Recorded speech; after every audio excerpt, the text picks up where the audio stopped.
윤석열 당선인의 취임을 사흘 앞두고 북한이 SLBM으로 추정되는 탄도미사일을 발사했습니다. 이틀 전 뇌출혈로 쓰러졌던 영화배우 강수현 씨가 오늘 오후 향년 55세를 일기로 별세했습니다.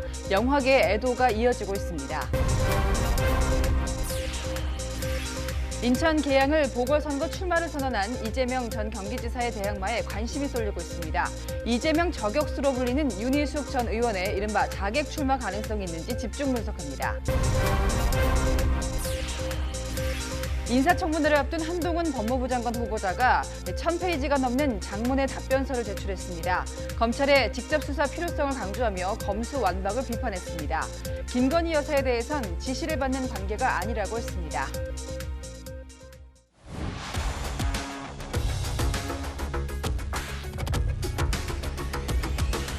네, 시청자 여러분 안녕하십니까? 뉴스의 조수빈입니다. 대통령 취임식을 단 사흘 남겨놓은 오늘도 북한은 무력 시위를 이어갔습니다. 취임 엿새 전에도 그랬죠. 역시 동해상에서 탄도미사일을 쏜 걸로 추정되는데 이번에는 잠수함에서 발사한 걸로 보입니다.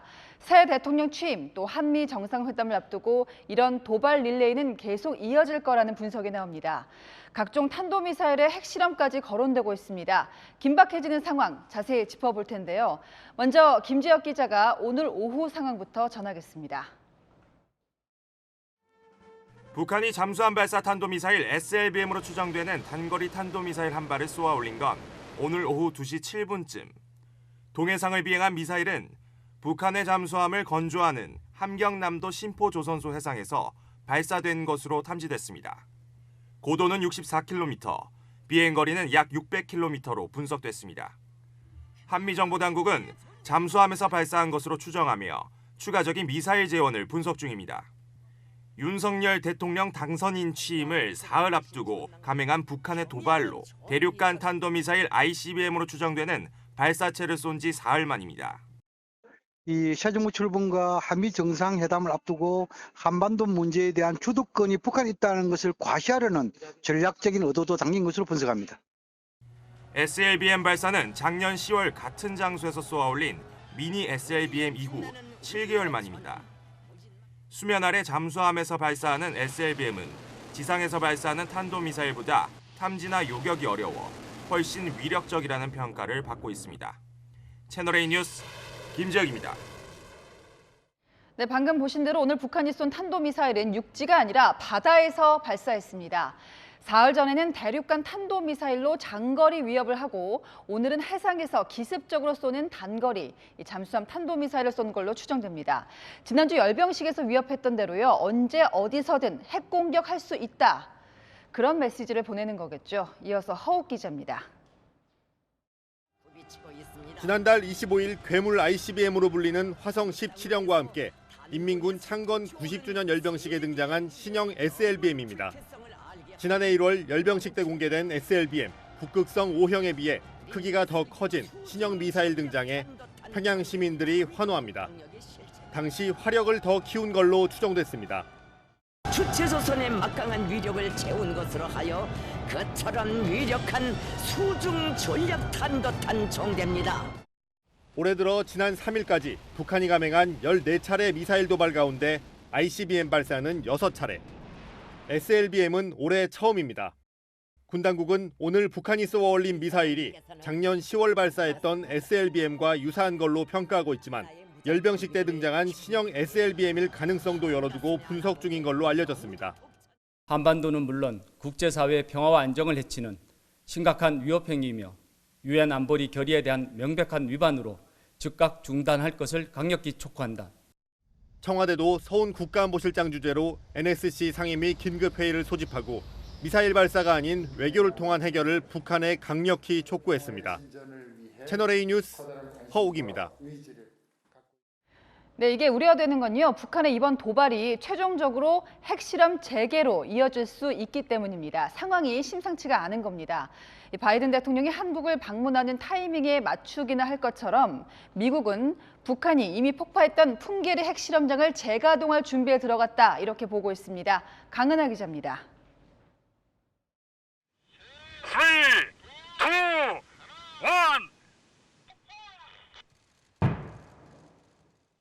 2, 1. 4년 전 북한이 초청한 외신들이 보는 앞에서 공개 폭파된 풍계리 핵실험장 갱도 가운데 3번 갱도 복구가 속도를 내고 있습니다. 미국 북한 전문 매체 38로스가 공개한 위성 사진을 보면 지난달 27일까지 아무것도 없던 지휘소 앞에 화물차가 주차돼 있습니다. 북한이 지난 2020년 홍수로 파손됐던 다리를 보수하면서 차량 통행이 가능해진 것으로 보입니다. 안반의 위치, 지하 갱도의 깊이 등을 고려했을 때 3번 갱도에선 대형 핵무기보다 소형화된 전술 핵무기 실험이 가능할 것으로 예상됩니다. 미 국무부 역시 북한의 핵실험이 임박했다는 평가를 공식화했습니다. Thanks, St. John. The United States assesses that the DPRK is preparing its Punggye retest site and could be ready to conduct a test there as early as this month, which would be its 7th test. 또 이 같은 행보는 지난 열병식 때 김정은 위원장이 언급한 핵 선제 타격과 일치한다고 봤습니다. 이 땅에서 우리가 결코 바라지 않는 상황이 조성되는 경우에까지 우리의 핵이 전쟁 방지라는 하나의 사명에만 속박되어 있을 수는 없습니다. 오는 10일 윤석열 당선인의 취임과 20일 바이든 미국 대통령의 방한 일정을 고려해 북한이 최적의 핵실험 시기를 조율 중이란 관측이 나오는 가운데 한반도 내 군사적 긴장감은 정점을 향하고 있습니다. 채널A 뉴스 강은하입니다. 예, 대선 후 딱 60일 만입니다. 이재명 전 지사가 정치 전면에 다시 나섰습니다. 민심의 바다에 나를 던지겠다. 출사표가 결연합니다. 인천 계양을 전통적인 민주당 강세의 지역이지만 그렇다고 어깨가 가벼운 것만은 아닐 겁니다. 당내 일각에서는요, 너무 쉬운 선택이라는 목소리가 나옵니다. 김성규 기자입니다. 이재명 전 경기지사가 6일 지방선거와 함께 치러지는 인천 계양을 국회의원 보궐선거에 출사표를 던졌습니다. 민주당의 전략공천 결정 하루 만입니다. 이 전 지사는 SNS에 무한 책임지겠습니다란 글을 올렸습니다. 지방선거의 어려움 또한 대선 패배에 따른 저의 책임이라며 이를 타개하는 것도 전적으로 저의 책임이라고 강조했습니다. 그러면서 국민의 집단지성을 믿고 민심의 바다에 저를 던지겠다고 밝혔습니다. 하지만 대선 60일 만에 왜 인천으로 출마하는지에 대한 설명은 없었습니다. 이 전 지사 측근들조차 만류했던 상황. 많은 분들께서 이야기하지만 조금 아직 선거 끝나고 나오기에는 좀 이르다라는 이야기를 하고 계시거든요. 특히 당 내에선 인천 계양이란 쉬운 선택을 한 것에 비판의 목소리가 나옵니다. 대선 기간 이 전 지사를 도왔던 박영선 전 장관은 SNS를 통해 원칙과 공정이라는 가치 앞에 더 혼란한 마음이다. 이 시대의 노무현은 찾기 힘든 모양이라며 이 전 지사를 향해 날을 세웠습니다. 하지만 자신의 지역구를 물려주게 된 송영길 전 의원은 이 전 지사를 두둔했습니다. 대선에 패배했던 이재명을 불러낸 이유도 이렇게 가서는 안 되겠구나. 0.73% 이긴 거 아니겠습니까? 심상정 후보 2.24%를 합하면 윤석열 후보를 찍지 않는 국민이 더 많습니다. 대선 후보였던 이재명 전 지사를 앞세워 지방선거에서 반윤석열 표 결집을 하고 민주당 승리로 이끌겠다는 포석이라는 겁니다. 채널A 뉴스 김성규입니다. 이재명 전 지사 출마에 맞서서 윤희숙 전 의원이 대항마로 나설 수 있다 의지를 밝혔습니다만 곧바로 전략공천으로 이어질지는 물음표입니다. 이재명 저격수를 앞세워 빅매치를 성사시킨다. 이게 오히려 독이 된다는 의견도 있는데요. 이건 아는 기자에서 짚어보고요. 먼저 국민의힘이 만지작거리는 카드를 알아보겠습니다. 이다혜 기자입니다. 국민의힘 공천관리위원회가 이재명 전 지사와 대결할 인천 계양을 후보 결정을 다음 주로 미뤘습니다. 이재명 공격수를 자처했던 윤희숙 전 의원 공천 여부도 논의했지만 결론을 내리지 못하고 모레까지 후보자를 추가 신청받기로 했습니다. 이제 일부 논의 얘기는 이제 우리 내부적으로는 오가고 있습니다만은 추가 공모 접수 상황에 따라서 이제 판단을 할 겁니다. 윤희숙 전 의원은 당의 요청이 오면 나가겠다는 입장이라고 밝혔습니다. 국민의힘은 인지도 높은 외부 인사에 대한 전략 공천 카드도 검토 중입니다. 경기 분당 갑 출마를 선언한 안철수 인수위원장은 이재명 전 지사를 향해 정치인은 연고가 중요하다고 비판하며 분당 갑에서 겨뤄보자고 공세에 나섰습니다. 이재명 고문이 바로 이곳에 와서 저하고 함께 대결을 해서 정말 이 대장동 문제를 포함해서 국민들의 심판을 받는 게 올바른 정치인으로서의 태도다. 국민의힘은 경기 분당갑 출마를 선언한 안철수 인수위원장을 고려해 분당갑도 모레까지 후보자 접수를 받기로 했습니다. 채널A 뉴스 이다혜입니다.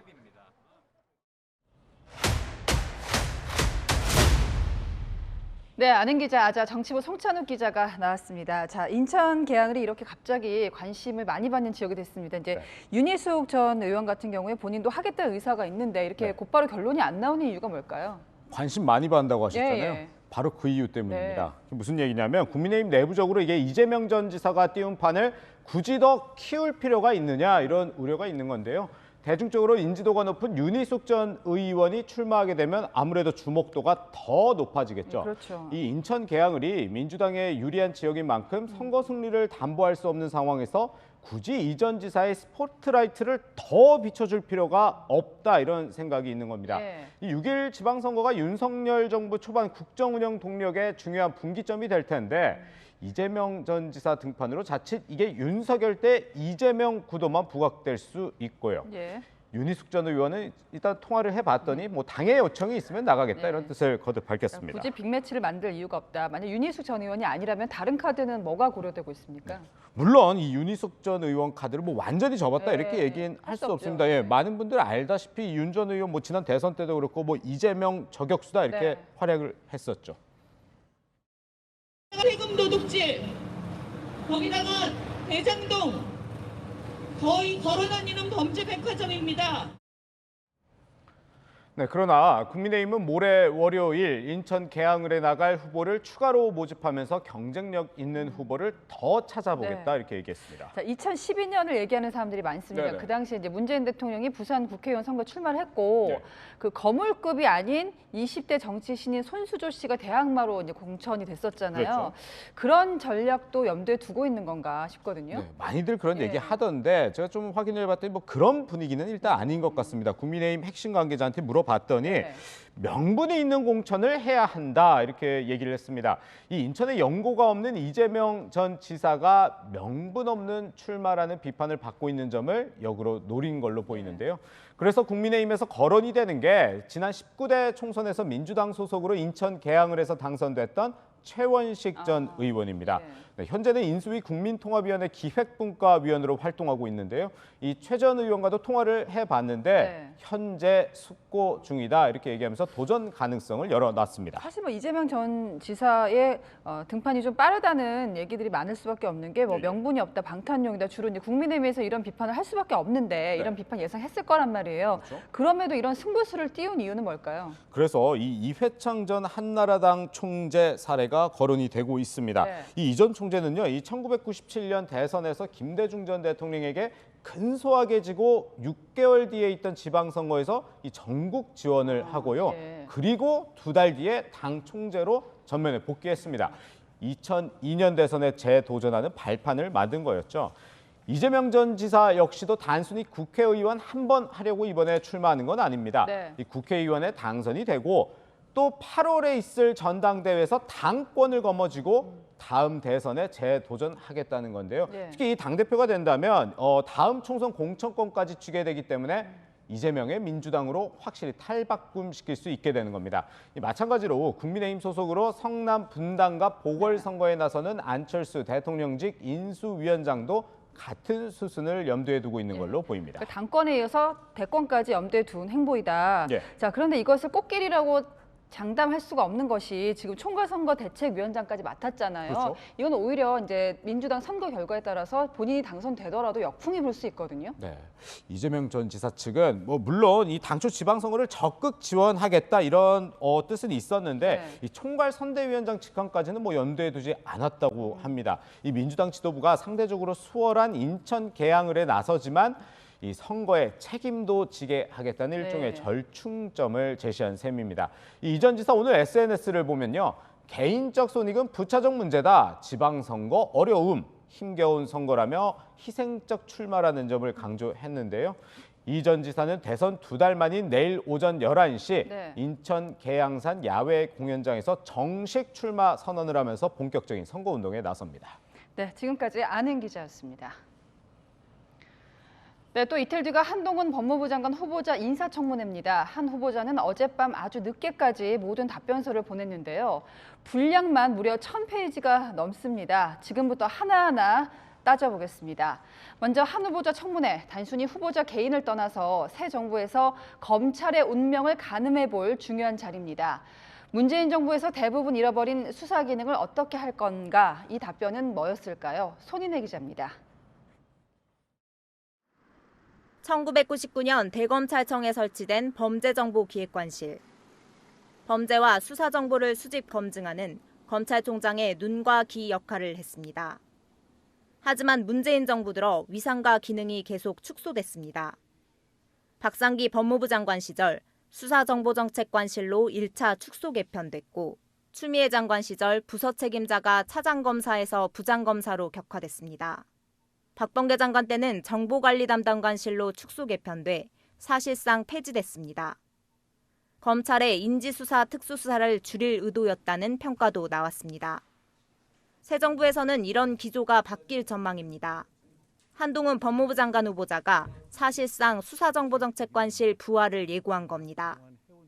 한 후보자는 청문회 답변 자료에서 대검의 수사정보 수집 부서를 폐지하면 부패, 경제범죄 등에 대한 검찰의 직접 수사 기능이 형해화될 우려가 있다고 지적했습니다. 검수안박입법으로 검찰의 직접 수사권이 쪼그라들었지만 재기능을 하려면 범죄와 수사정보 수집은 필수적이라고 본 겁니다. 할 일을 제대로 하는 검찰을 두려워해야 할 것은 오직 범죄자뿐입니다. 다만 한 후보자는 부서의 순기능을 살리면서 부작용을 방지할 방안을 검토하겠다고 밝혔습니다. 앞서 한 후보자는 추미애 전 장관 시절 폐지된 서울 남부지검 증권범죄 합동수사단도 부활이 필요하다는 의견을 냈습니다. 채널A 뉴스 손인혜입니다. 네, 장관 후보자가 답변을 1000쪽이나 보낸 건 상당히 이례적이라서요. 저희도 답변서 전체를 들여다보는데 한참이 걸렸습니다. 김건희 여사에게 지시를 받는 관계가 아니라고 했고요. 또 부동산 거래가를 낮게 신고했다는 의혹에 대해서는 그런 적 있다. 청문회에서 해명하겠다고 인정했습니다. 최주영 기자입니다. 한동훈 법무부 장관 후보자의 인사청문 답변 내용엔 의원들 질문에 직설적으로 의견을 밝힌 대목이 적지 않습니다. 최근 서울중앙지검이 무혐의 처분한 강요미수 공모 의혹을 두곤 스스로를 정치적 표적 수사의 피해자라고 불렀습니다. 검찰이 압수한 자신의 아이폰 비밀번호를 제공하지 않은 이유에 대해선 헌법상 기본권이 무력화되는 선례를 남기면 안 된다고 생각했다고 밝혔습니다. 정당한 방어권 발동임을 강조한 겁니다. 그제 고위공직자범죄수사처가 무혐의 처분을 한 이른바 고발사주 의혹도 자신은 무관하다고 했습니다. 없는 죄를 만들어서 덮어 씌우는 것은 민주국가에서 절대로 있어서는 안 되는 일입니다. 그런데 말입니다. 그거 정확하게 이 정권이 저한테 한 일 아닌가요? 노무현 재단 계좌 추적 의혹을 제기한 유시민 이사장을 상대로 낸 손해배상 청구 소송은 장관에 취임하더라도 취하하지 않을 거란 걸 분명히 밝혔습니다. 검찰 재직대 지휘한 조국 전 장관 일가 수사가 표적 수사라는 비판에도 조목조목 따졌습니다. 정치적 고려 없이 법과 원칙에 따라 착수했고 적법 절차를 따랐다고 반박한 겁니다.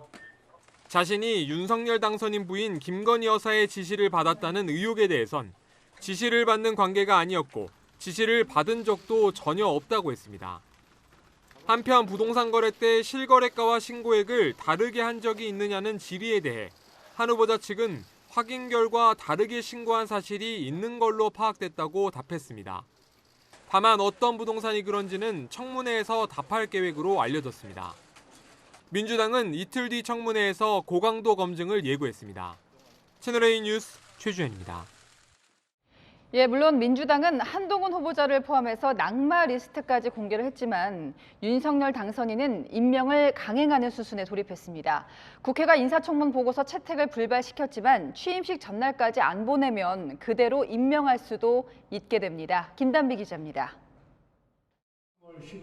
윤석열 대통령 당선인이 정호영 보건복지부 장관 후보자 등에 대해 취임 하루 전인 오늘 9일까지 인사청문 경과보고서를 다시 보내달라고 국회에 요청했습니다.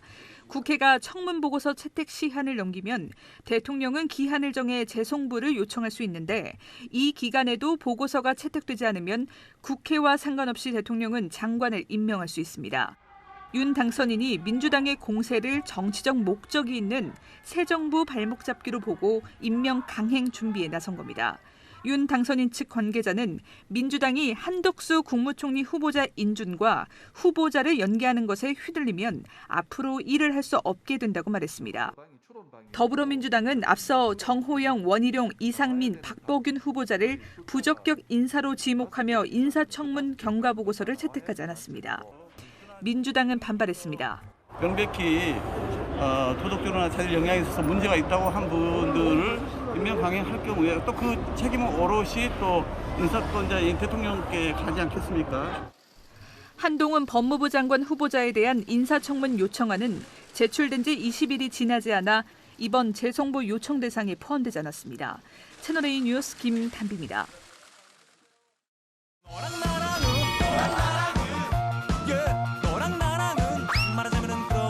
네, 여러분들랑 정치부 전혜정 기자 함께하겠습니다. 첫 번째 주제 보시죠. 출마도 무엇? 내로남불이네요.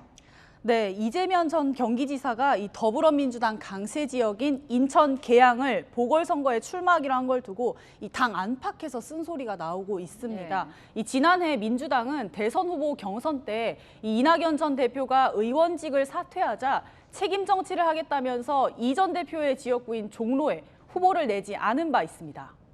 민주당의 가치, 민주주의의 가치를 지키기 위해 저는 국회의원직을 버리고 정권 재창출에 나서기로 결심했습니다.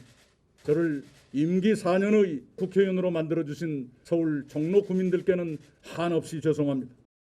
송영길 전 대표 출마로 인천 계양을이 공석이 된 만큼 이번에도 같은 잣대를 대면서 무공천을 해야 하지 않느냐 이런 말입니다.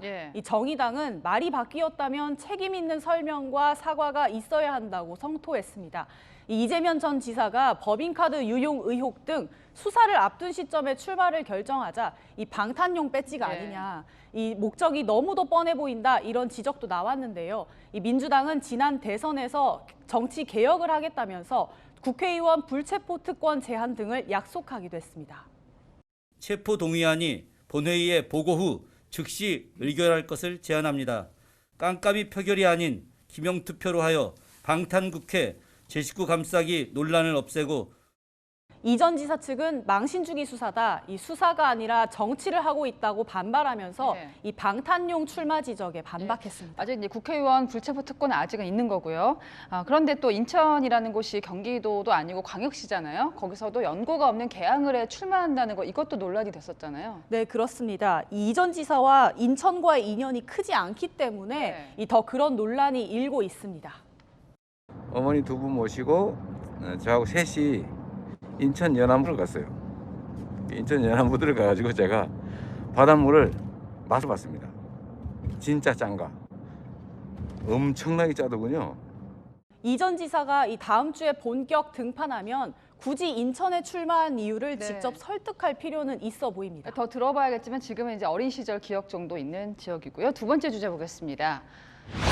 네, 윤석열 대통령실 인선이 어느 정도 이제 마무리가 되어 가는데요. 검사 출신이 정말 많더군요. 네, 먼저 이번 주에 발표된 대통령실 비서관급 인선을 먼저 보면요. 이 예산과 살림을 책임지는 총무비서관에 윤재순 전 대검 운영지원과장을 비롯해서 이 대통령실 핵심 6개 보직 중 5자리에 검찰 출신이 내정됐습니다. 네, 그럼 정치인 출신 인사는 눈에 안 띄던데 어떻습니까? 네, 검찰 출신 외에도 사회단체 출신이나 이 공무원 관료들이 곳곳에 자리를 채웠지만 이 말씀하신 대로 정치인 출신은 안 보이더라고요. 그러다 보니까 국민의힘 분위기도 뒤숭숭합니다. 윤 당선인 대선 당시 국민의힘과의 원팀을 강조했습니다. 저는 처음부터 제1야당인 국민의힘이 주축이 돼서 정권 교체가 이루어질 수밖에 없다고 생각을 했고, 이 당내에서는 낙하산 출신으로 대통령실을 채웠다, 이 토사구팽 아니냐 이런 불만도 터져 나왔습니다. 윤 당선인도 이런 뒤숭숭한 분위기를 의식한 듯 어제 해단식에서 이런 말도 했습니다. 지금 당장 이 정부에 공직을마다 참여하시든지 아니면 나중에 참여를 하시든지 강력한 우리 국정의 지지 세력과 동반자로서 많이 도와주시기를. 민주당은 이 대통령 비서실이 대검찰청 부속실이 됐다고 비꼬았습니다. 자, 마지막 주제 보겠습니다. 문재인 대통령 등의 퇴임을 앞두고 있는 건데 친문 인사들이 캠페인을 하고 있죠. 네, 그렇습니다. 이 전현직 청와대 인사들이 SNS에 위드 문재인 이렇게 쓰고 해시태그를 붙이는 캠페인을 벌이고 있습니다. 먼저 권혁기 전 춘추관장은 어제 문 대통령과 전현직 청와대 인사들의 비공개 행사 사진을 공개했고요. 여기 참석했던 고민정 의원은 문 대통령이 국회의원 생활이 적성에 잘 맞느냐, 이 상대방에 의해 정의하지 말고 내가 왜 하는지를 찾아야 한다, 이런 조언을 해줬다고도 밝혔습니다.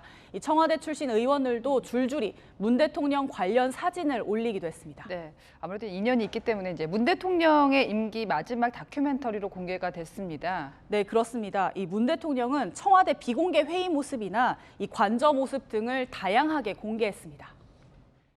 이렇게 일하는 거 방해하는 거예요. 대통령의 업무 시간은 24시간 계속 연습할게요. 또 영상 편지를 통해서 같이 나이 들어가는 아내와 원래 있었던 남쪽 시골로 돌아가 노을처럼 잘 살아보겠다고 했는데요. 이 문 대통령은 모레 저녁 6시에 걸어서 청와대를 퇴근합니다. 이 유종의 미를 위해 마지막까지 국정을 빈틈없이 마무리해주기를 기대합니다. 네, 지금까지 여랑야랑이었습니다. 네, 한국 영화를 세계에 알렸던 월드스타죠. 영화배우 강수연 씨가 갑작스레 우리 곁을 떠났습니다. 이틀 전 뇌출혈로 쓰러졌지만 결국 의식을 되찾지 못했습니다. 장례는 영화인장으로 치러집니다. 정윤철 기자입니다. 영화는 끊임없이 답을 주지 않는 짝사랑 같다며 평생 배우로 남고 싶다던 강수연 씨.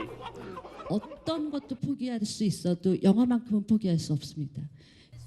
하지만 이틀 전 뇌출혈로 쓰러진 강수연 씨는 끝내 음막 앞에 다시 서지 못했습니다. 의식불명 상태로 인공호흡기에 의존한 채 중환자실에서 치료를 받던 강 씨는 오늘 오후 3시 향년 55세로 별세했습니다. 수술 이후 경과가 좋지 못할 수 있어 가족들은 쉽게 수술을 결정하지 못했습니다. 3살 때 길거리 캐스팅으로 데뷔한 강 씨는 반세기 넘게 한국 영화의 역사와 함께했습니다.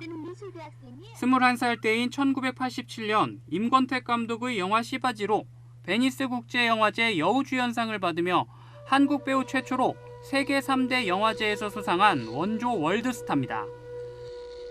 최근에는 연상호 감독의 넷플릭스 오리지널 영화 정의에 출연해 9년 만에 스크린 복귀를 앞두고 있었습니다. 강 씨의 가족과 영화계는 고인의 장례를 영화인장으로 치르기로 했습니다.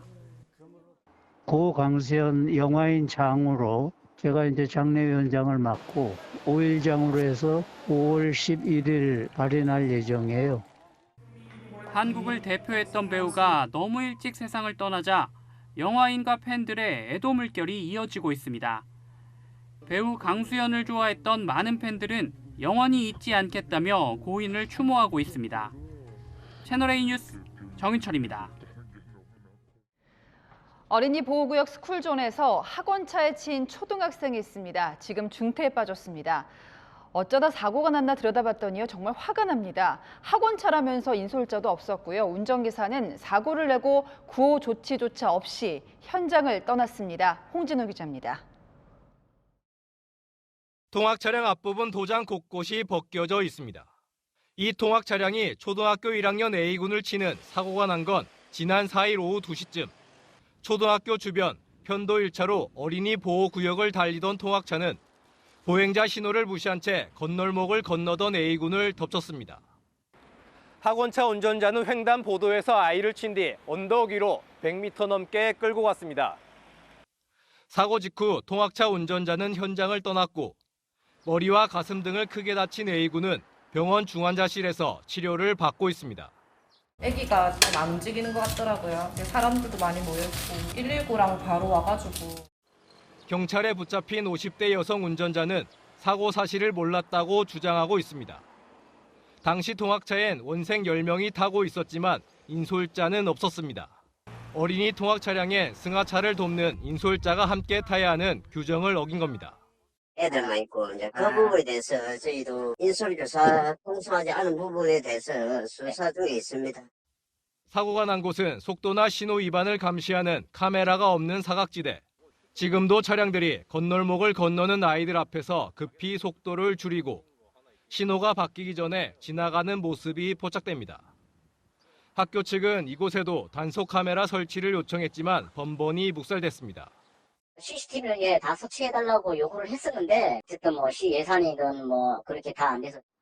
어린이 보호구역 내 감시 장비 의무화와 운전자 처벌 강화 등을 골자로 한 민식이법이 시행됐지만 아이들 안전은 여전히 위협받고 있습니다. 채널A 뉴스 홍진호입니다. 시청자 제보로 만든 뉴스입니다. 구청이 도로를 넓힌다며 건물을 수용해 해체했습니다. 그런데요, 이 필요한 만큼만 철거한 건물에서 자꾸만 파편이 떨어집니다. 시민들은 불안한데 구청도 건물주도 내 책임 아니다 떠넘기기에 바쁩니다. 정현우 기자입니다. 9층 높이 상가 건물, 도로와 접합면을 판자로 가려놨습니다. 외벽에 붙어있던 보온 단열재는 바닥으로 떨어져 구겨져 있습니다. 건물에서 떨어진 외장재는 지금도 그대로 방치돼 있는데요. 바로 옆에는 근처 지하철역을 이용하는 시민들이 수시로 오가는 인도가 뻗어 있습니다. 출입 통제선과 주의 안내문이 설치됐지만 주민들은 불안합니다. 무섭죠. 위험하죠. 그래서 혹시라도 뭐가 떨어지면은. 건물이 이 상태로 방치된 이유는 뭘까? 지난해 12월 관할구청은 왕복 2차선 도로를 4차선으로 넓히려고 도로와 맞닿은 건물 12개를 수용해 철거했습니다. 확장에 필요한 만큼만 부분 철거를 하다 보니 절반만 철거되고 나머지는 흉물처럼 남은 건물이 생긴 겁니다. 구청은 지난 2일 건물 주인에게 추락을 예방할 수 있게끔 오는 13일까지 보수를 하라는 공문을 보냈습니다. 건물주 측은 철거에 반대해 행정소송까지 낸 자신들은 구청 보상금만으론 보수공사를 벌일 형편이 안 된다는 입장. 부분으로 이렇게 붙이면 되겠지만 불 떨어지겠죠. 열을 남겨놓고 공사를 하려는 거야. 공개불에서 콩 거서 먹어야 되겠다.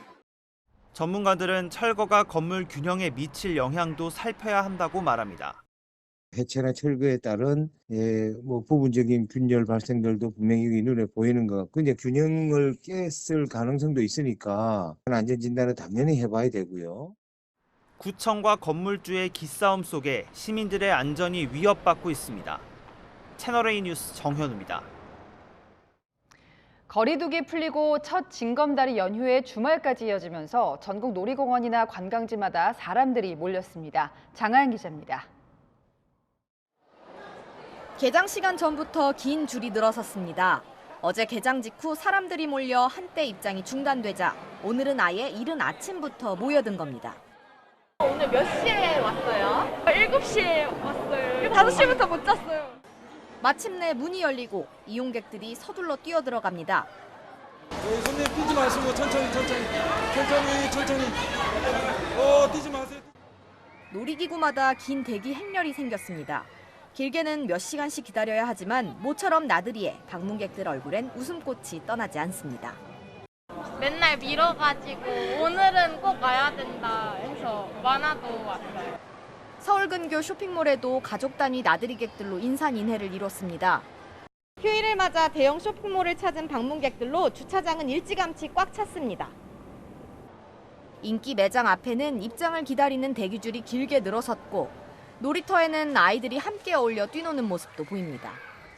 그냥 이제 방역수칙 그것도 풀렸고 코로나도 이제 완화되는 것 같고 그래서 바람 쐬러 나왔습니다. 마스크 벗고 여기 와서 시원해요.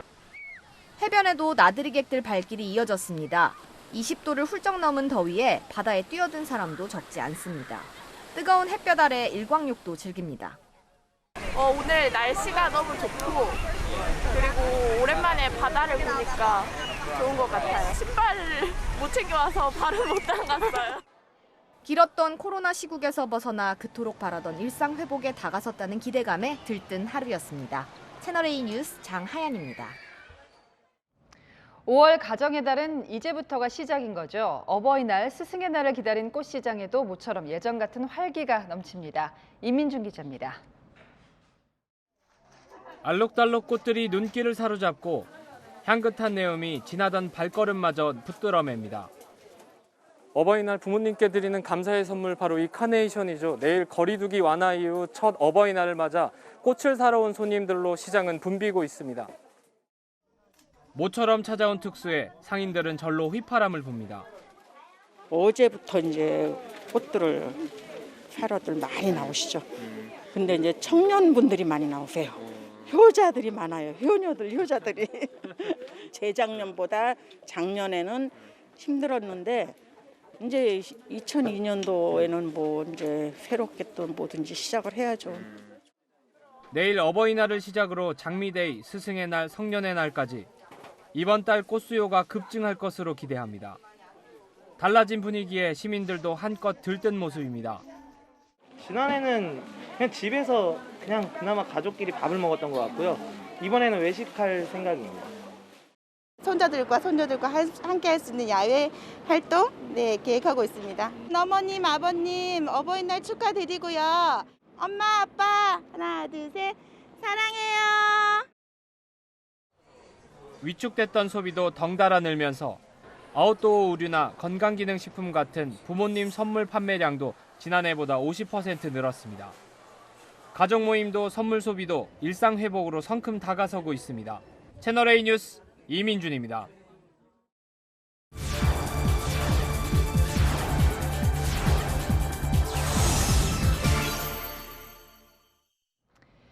미국이 한꺼번에 0.5%포인트나 금리를 인상하는 이른바 빅스텝 조치를 취한 이후 코로나 여파에 우크라이나 전쟁까지 겹치면서 물가가 치솟기 때문이죠. 세계에서 가장 탄탄하다는 미국 경제가 물가 고공행진에 두 손 두 발 다 들고 있습니다. 비싼 건 나중에 사고요. 더 싼 제품만 찾는다는 미국 소비자들의 얘기를 들어봤습니다. 세계를 가다 워싱턴 유승진 특파원입니다.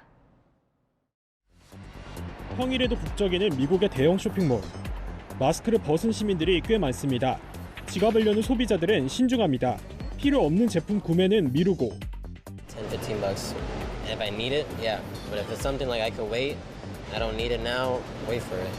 비싸진 건 그만한 가치가 있는지 따져보거나 So if it's raised by a reasonable rate, I will still purchase it. Okay. However, if it is like so exaggerated and just it doesn't make it worth it anymore, then of course I'm not going to. 같은 종류라면 더 저렴한 제품을 찾습니다. Store and there's organic versus regular raspberries, and I'm going with the less expensive version. Instead of buying two like I normally would have, I just bought one. I'm ranking things more than I used to. 팬데믹 기간 꽁꽁 얼어붙었던 미국 경제는 빠르게 회복했지만 1년 넘게 쉴 새 없이 가파르게 오르고 있는 물가가 발목을 잡았습니다. 특히 기름값과 집세 등 생활 필수 품목의 상승세가 큰 부담입니다. It's gas, it's food, it's clothes, everything's exhausting. 이곳은 워싱턴 DC의 한 주유소입니다. 일반 휘발유 가격이 1갤런, 그러니까 3.8리터 정도의 5.39달러입니다. 1년 전 평균보다 84% 정도 급등한 가격입니다. 월 2,100달러였던 방 3개짜리 집 세입자는 이제 3,200달러를 내지 못하면 쫓겨나야 합니다. We can't afford, can't do it. 소비 심리 위축으로 자동차나 가전제품과 같은 비싼 내구재부터 타격을 받기 시작했습니다. 급등하는 물가에 날개를 꺾기 위해 연준은 22년 만에 최대 폭의 금리 인상을 단행하며 큰 걸음을 내디뎠습니다. 추가 인상까지 예고돼 갑작스런 불황을 우려하는 목소리가 높습니다.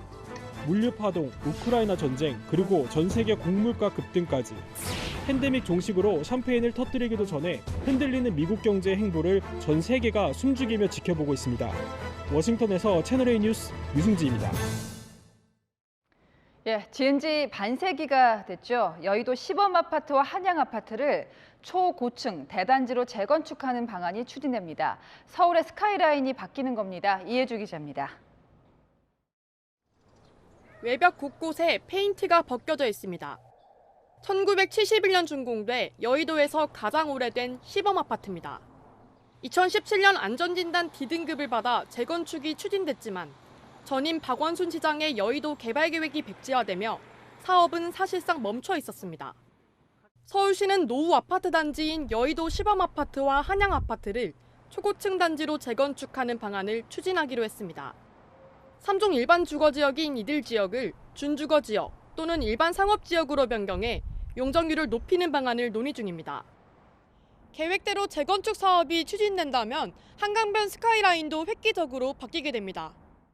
13층 1,500여 세대 규모 시범아파트는 최고 60층 2,400여 세대로, 한양아파트는 12층 580세대에서 최고 50층 1,000여 세대 대단지로 탈바꿈됩니다. 주민들 사이에선 재건축에 대한 기대감과 제대로 되겠냐는 회의적인 반응이 엇갈립니다. 낡아서 불편한 거 되게 많거든요. 빨리 됐으면 근데 여의도 안에서는 큰 단지 된 게 아무것도 없잖아요. 하도 많이 그런 건 안 되는 걸 보니까. 부동산 시장은 벌써부터 들썩입니다. 여의도는 또 그 이제 용적률 그 규제 완화도 많이 지금 되고 있잖아요. 작년이랑 비교했을 때 7, 8월 이상은 올랐죠. 서울시는 하반기 주민공람 등을 거쳐 최종안을 발표할 계획입니다. 채널A 뉴스 이혜주입니다. 오늘은 어린이날과 어버이날을 사이에 둔 휴일답게 많은 가족이 밖으로 향했습니다. 마침 따뜻하고 공기도 좋아서 서울시청에도 독서 바캉스를 즐기는 분들로 가득했는데요. 어버이날이자 부처님 오신 날인 내일은 더위가 조금 식겠습니다. 오늘보다 낮 기온이 크게는 7도가량 낮을 전망입니다. 서울과 대구 21도, 대전은 23도에 그치겠고요. 아침과 밤엔 이보다 10도가량 낮아서 옷을 여러 벌 챙기셔야겠습니다. 내일 남부지방은 자외선이 강하겠고요. 전국엔 송화가루가 기승을 부릴 전망입니다. 모레부터는 다시 25도 안팎까지 올라 덥겠고요. 수요일부터 목요일까지는 강원 영동과 충청 이남에 비 소식이 있습니다. 날씨였습니다. 뉴스에 마칩니다. 시청해주신 여러분 고맙습니다.